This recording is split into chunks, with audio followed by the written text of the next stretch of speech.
Un cordial saludo y bendiciones para todos. Estamos llegando al último domingo de este año.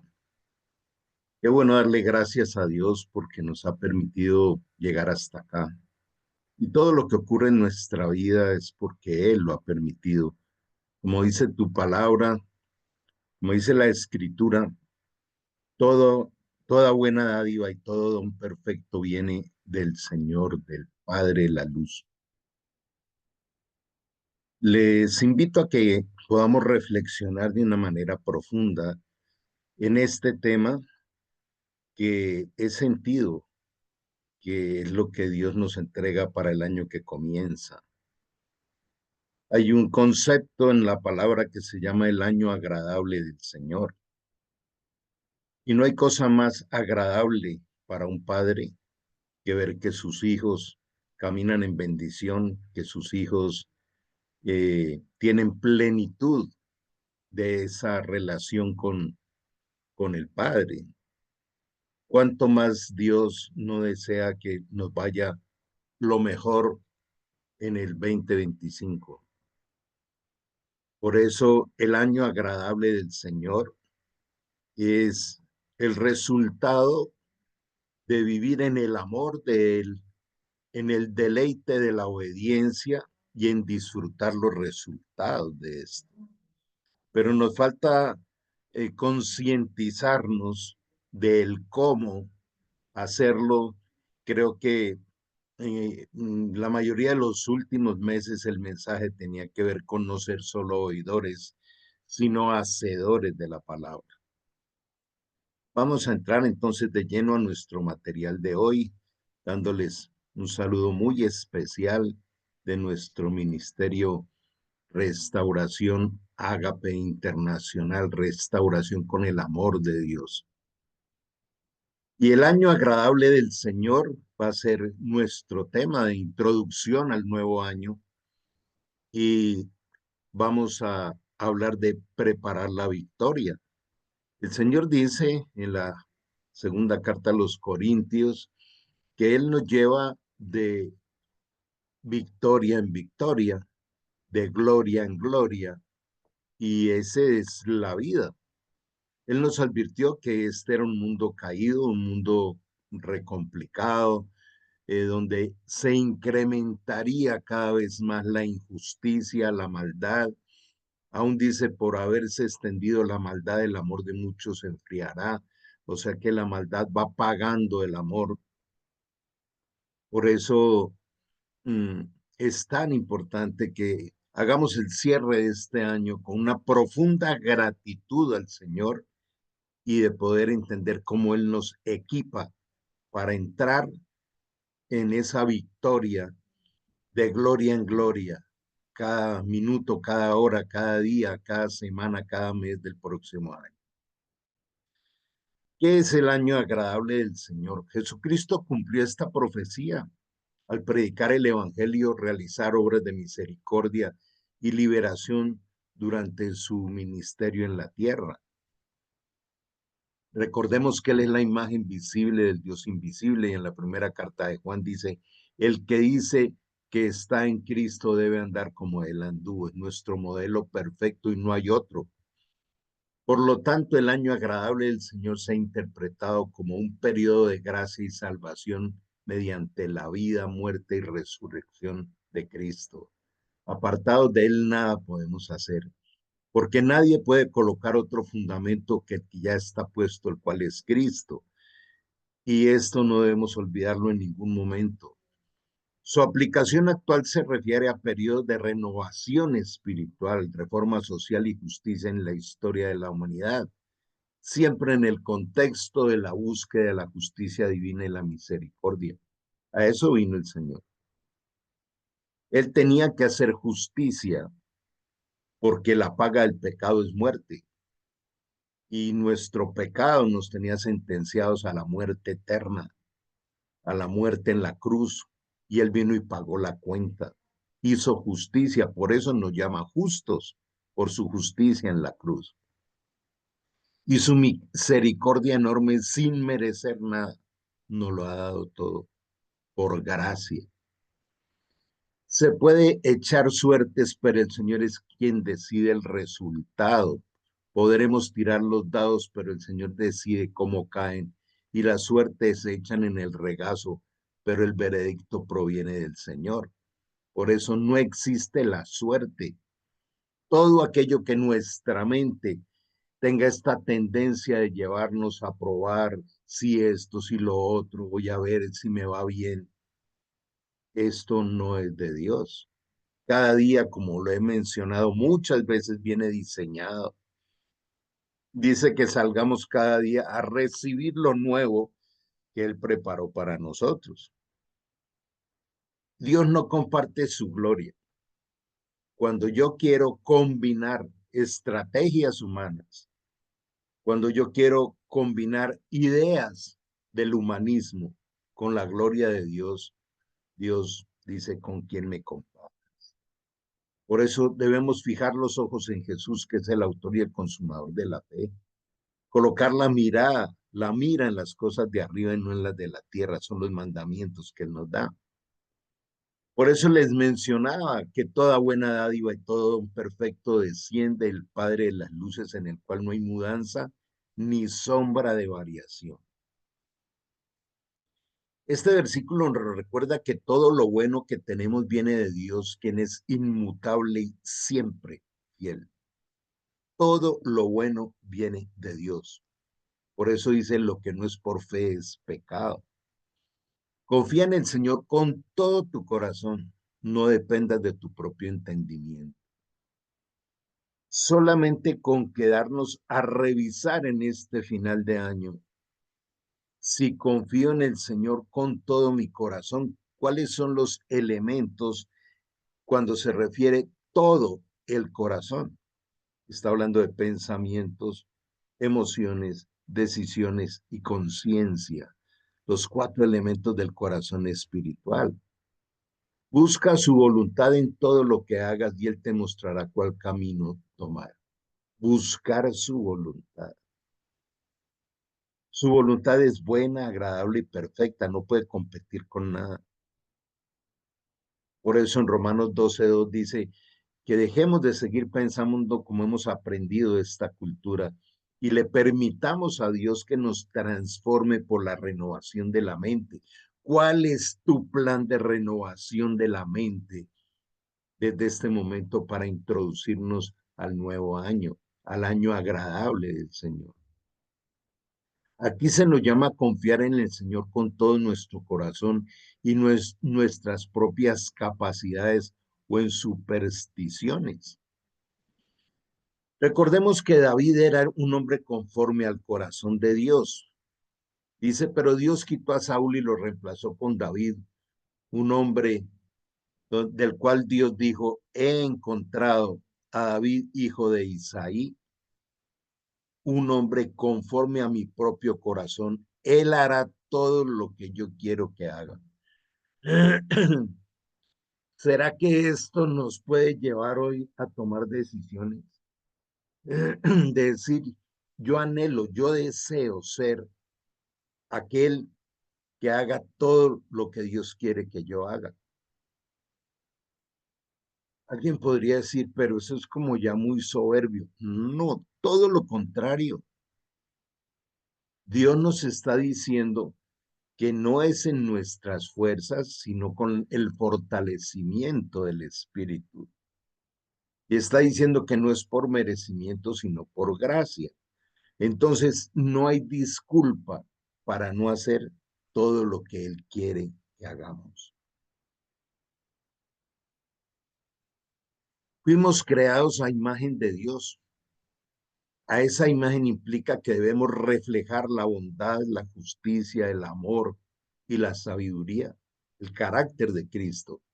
Pero ¿cómo podemos llevar esto a la práctica para no seguir siendo oidores, sino hacedores de la palabra? Tomándolo como indicadores de vida. Todo el tiempo tengo que estar evaluando si esto que pienso, esto que siento, esto que digo, esto que hago, refleja el carácter de Cristo. Los indicadores que nos pide Jeremías que fijemos. El espíritu de adoración El hombre fue diseñado para adorar y honrar a Dios, pero esa capacidad que tenemos para adorar y honrar la podemos dejar desviar y terminar adorando y honrando el dinero, el placer, otros humanos. Por eso hablan de los ídolos del fútbol, de los ídolos de la farándula, de los ídolos de muchas cosas. Cuando en alguna oportunidad querían adorar al apóstol Pablo en vida, él fue muy enfático en decir, es solo a Jesús, es solo a Dios. Y lo mismo le ocurrió a Juan en la isla de Patmos cuando tuvo la revelación del Apocalipsis. Se quiso postrar delante de un ángel y lo levantó y le dijo, solo delante de Dios, delante del Señor te postrarás.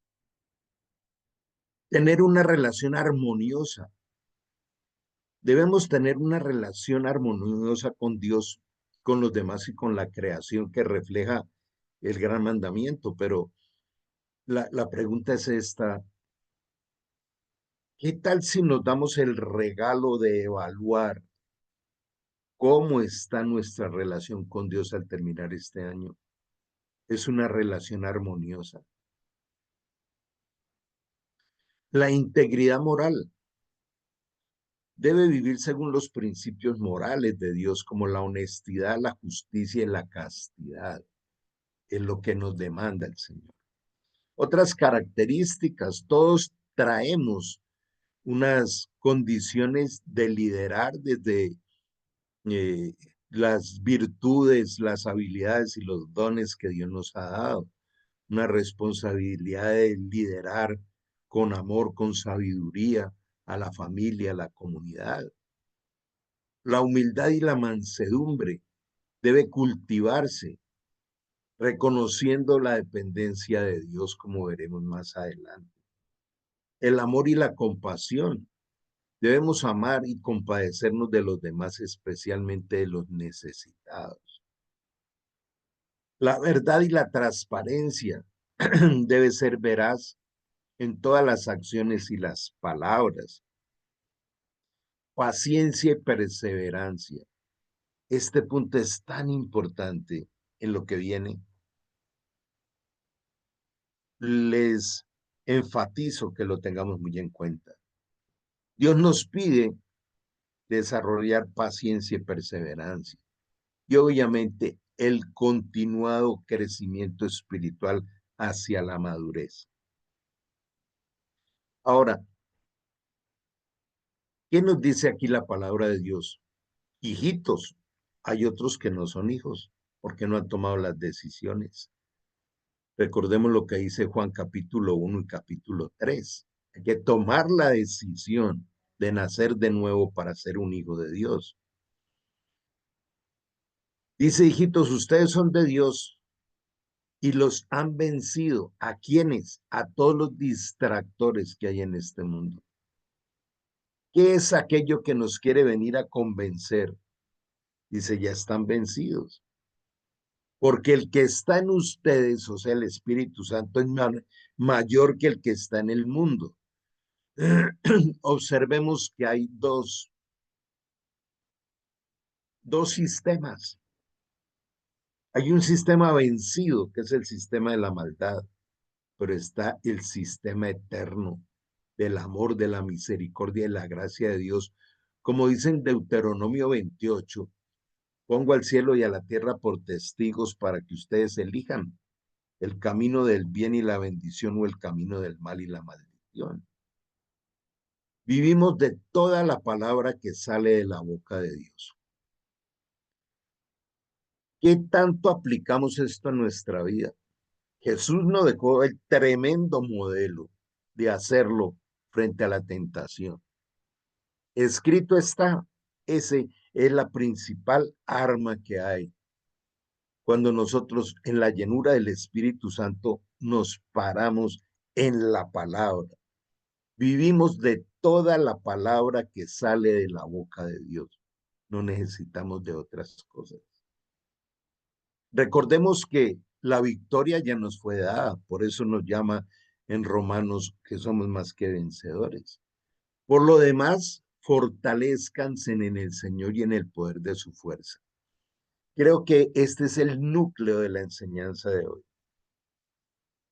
¿Con qué anhelo, con qué decisiones, con qué acciones, con qué actitud, con qué transparencia iniciamos un nuevo año, teniendo bien clara la prioridad de fortalecernos en el Señor y en el poder de su fuerza todos los días? Póngase toda la armadura de Dios para poder mantenerse firmes contra todas las estrategias del diablo. Todo el tiempo estamos siendo bombardeados con engaños, con tentaciones, con alteraciones de nuestro estado de ánimo, de nuestras emociones. Y entonces aquí nos hace una advertencia bien especial, donde dice: no luchamos contra enemigos humanos, no luchamos contra enemigos de carne y hueso. Dice, son contra las acciones de todas las potestades de maldad, de los lugares celestes que vienen a operar en nuestras vidas y familias. De manera que, ¿cómo fortalecernos y llenarnos del poder de Dios cada día? El Salmo 68:35 dice: Dios es imponente en su santuario. El Dios de Israel nos da el poder y la fuerza. Alabado sea el Señor. No hay otra fuente de poder y de fuerza, de inspiración y de pasión para vivir cada día honrando a Dios. Todo lo puedo en Cristo que me fortalece, no está de adorno en las Escrituras. Todo lo puedo cuando me fortalezco diariamente en Cristo. Y esa fortaleza en Cristo implica dejarme guiar, tener una relación continuada con Él, meditar en su palabra, ponerla en práctica y practicar el gran mandamiento de amar a Dios con toda mi alma, todo corazón, todas las fuerzas, y al prójimo como a mí mismo. La columna vertebral de una espiritualidad firme son las relaciones, acorde a la palabra de Dios. El segundo aspecto de cómo fortalecernos en el poder de Dios es la meditación de su palabra. Hay un testimonio de un hombre con su esposa que llega buscando su líder espiritual y le dice: ya estoy aburrido de leer y leer la Biblia y no pasa nada en mi vida. Eso no me produce nada, no sé qué hacer, estaba muy descompensado. Y Dios inspiró a este pastor o a este líder para decirle: te voy a dejar una tarea. Durante la próxima semana, junto a tu esposa, lee y medita 12 veces diarias la segunda carta de Pedro. Resulta que la segunda carta de Pedro tiene 3 capítulos que son bastante agradables de leer. Y cuando llevaba unos 4 o 5 días, llegó todo quebrantado, diciendo: ahora soy otra persona. La Biblia la podemos leer desde el intelecto, desde nuestra mente y desde el opinadero público, si usted es de acuerdo, si no, pero esto, ahí no pasa nada. Pero cuando llego a la humildad de decirle a Dios: transfórmame, hazlo tú, no es mi mente, no es mi arrogancia humana, Él lo hace. Por eso nos enseña que su palabra es viva y eficaz. Y esta carta nos trae toda la riqueza de las promesas de Dios y de los 7 niveles de la madurez espiritual. Por eso es tan especial esta segunda carta de Pedro. Estoy ahogado en lágrimas de dolor, manténme firme conforme a tu promesa. Aquel salmista entrega el dolor, entrega la debilidad. No está buscando soluciones de desespero, sino está yendo y decirle: Señor, esta situación me está debilitando.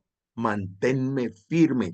Es más importante la fortaleza y el poder de Dios en nosotros a que las cosas se resuelvan como yo quiero y a la manera que yo quiero. Recordemos eso, es más importante la fortaleza y el poder que las cosas que yo quiero que se resuelvan.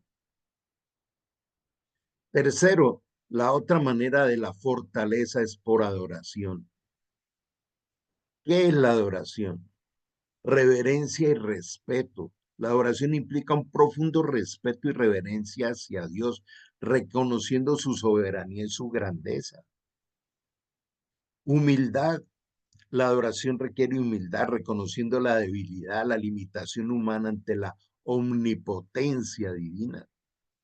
Cada uno de estos ítems son una ruta para entrar a trabajarlas como preparación para este año que nos regala. Gratitud. Expresar gratitud por las bendiciones y misericordias recibidas es una parte esencial de la adoración. Todo lo bueno que llega a mi vida, Dios me lo aporta, me lo da por gracia, no es por esfuerzos humanos ni es por merecimiento. Amor y devoción. La oración está movida por el amor y la devoción hacia Dios, buscando estar en su presencia y seguir su voluntad. Si seguimos viajando en esta enseñanza, solo recibiendo información no va a pasar nada. Cada uno de estos ítems implica sentarnos, orar, escribir, tomar decisiones, clamarle a Dios, yo quiero esto, colócalo en mi vida. Sinceridad. La adoración debe ser sincera, proveniente del corazón y no solo de los labios, como dice la Escritura. Y la obediencia. Cuando obedezco, estoy adorando. Cuando cumplo los mandamientos y los principios divinos por la capacidad que me da el Espíritu Santo, estoy adorando. La vida en comunidad. La adoración debe ser individual, pero también se expresa en comunidad, uniendo a los creyentes en su fe. Dice que el Señor ama cuando su pueblo está unido adorándole. La espiritualidad. La adoración es un acto espiritual que busca conectar con la divinidad. Y recordemos lo que dice 1 Corintios 6:17, porque el que se une al Señor un solo espíritu es con él para siempre, nunca nos será quitado. La perseverancia. La oración es un acto continuo manteniendo una relación constante con Dios. Y todo lo que hagas, hazlo como para el Señor y no para los hombres.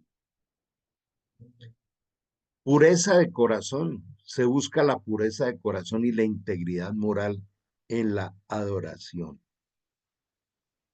Agradecimiento. Expresar agradecimiento por la vida, la salud y las oportunidades. El arrepentimiento. Arrepentíos fue la primera palabra que predicó Jesús en su ministerio. Arrepiéntanse porque el reino de los cielos ha llegado. Está diciendo, sin arrepentimiento no tendrán nada del reino de los cielos. Dedicación, entregar la vida y los esfuerzos al servicio de Dios. Alegría, la oración trae alegría y gozo espiritual. Unidad con Dios, la adoración busca la unión con Dios, sentir su presencia y su guía y la iluminación de su palabra. Recuerda que estas características pueden variar según la tradición religiosa y la fe individual. Por eso no es religión ni tradición, es espiritualidad por relación personal. Por la paciencia nos fortalecemos. Les hablaba de que uno de los elementos enormes del fortalecimiento y el poder de Dios para nuestra vida es la paciencia. Espera en el Señor, esfuérzate y anima tu corazón. Espera en el Señor. En ninguna parte dice los que se desesperan, ¿sí? Los que esperan porque su tiempo es perfecto. Paciencia, hermanos, hasta la venida del Señor. Mirad cómo el agricultor espera el precioso fruto de la tierra y tiene paciencia en ello hasta que reciba la lluvia temprana y la tardía. La ley de la siembra y la cosecha. Lo que uno va sembrando va a generar fruto, pero depende de la semilla que estoy sembrando. Lo que estamos cosechando cada día, preguntémonos cuándo lo sembramos. Cuando aparece aquella queja de, ¿y por qué a mí? ¿Y por qué me pasa? Recuerda cuando sembraste esto. No desaniméis porque la paciencia produce carácter y el carácter produce esperanza. La paciencia forma el carácter de Cristo y el carácter produce la esperanza que no defrauda. Espero en el Señor, mi alma espera, en su palabra espero. El que espera en el Señor renovará sus fuerzas, otra vez fortalecimiento y poder. Se levantará con alas como águilas, correrá y no se cansará, caminará y no se fatigará. ¿Dónde estamos buscando fuerzas humanas o resultados triviales de las cosas temporales? Cuando Él dice no mirando las cosas que se ven, sino las que no se ven. Por la paciencia nos fortalecemos. No os canséis de hacer el bien, porque a su debido tiempo cosecharéis si no se desaniman. El Señor es clemente y misericordioso, paciente y grande en misericordia. Espera en el Señor y guarda su camino, y Él exaltará a los que esperan en su misericordia. La paciencia es amarga, pero su fruto es dulce. No se angustien por nada, sino en todo mediante oración y súplica, presentad vuestras peticiones a Dios. Es una abundancia de tema por toda la Biblia, por puros versículos paralelos, la importancia de la espera y la paciencia en el Señor. Y el quinto aspecto de cómo fortalecernos y tener ese poder de Dios son nuestras debilidades. Mas me dijo, mi gracia te basta porque mi poder se perfecciona en la debilidad. Por lo tanto, con mucho gusto me gloriaré en mis debilidades para que el poder de Cristo repose sobre mí. Es cuando el apóstol Pablo le pide 3 veces que le quite el aguijón y Dios le dice, todo tiene una razón de ser. No es que Dios sea cruel, es que nuestra autosuficiencia humana implica que Dios tenga ciertos procesos para llevarnos a la perfección. La gracia de Dios es suficiente para nosotros incluso en momentos de debilidad. El poder de Dios se manifiesta en nuestras debilidades y no en nuestra fuerza. Lo menciono mucho, Zacarías 4:6. No es con ejércitos, no es con poder humano, no es con sus fuerzas, es con el poder de mi Santo Espíritu, dice el Señor. La humildad y el reconocimiento de nuestras limitaciones nos permite recibir la ayuda y la fortaleza divina. Qué bueno reconocer los Goliat que se nos atraviesan en la vida. Los vencedores no reaccionan, sino que solucionan. No se quejan ni tienen problemas. Su vida está llena de desafíos de fe garantizados por la victoria de Jesús. Los vencedores no miden el tamaño del desafío, las características ni el aspecto del mismo, las intenciones o retos del enemigo, sino la naturaleza del vencedor. Su convicción, su experiencia, en qué está basada su valentía y su seguridad y sus armas. Todo esto tiene que estar basado en la palabra de Dios y en el modelo de Jesús. Espero que con toda esta reflexión podamos desarrollar un plan de guía del Espíritu Santo para el próximo año. Contáctenos, escríbanos y les ayudamos a que puedan tener un proyecto de vida basado en la perfecta y agradable voluntad de Dios. Dios les bendiga.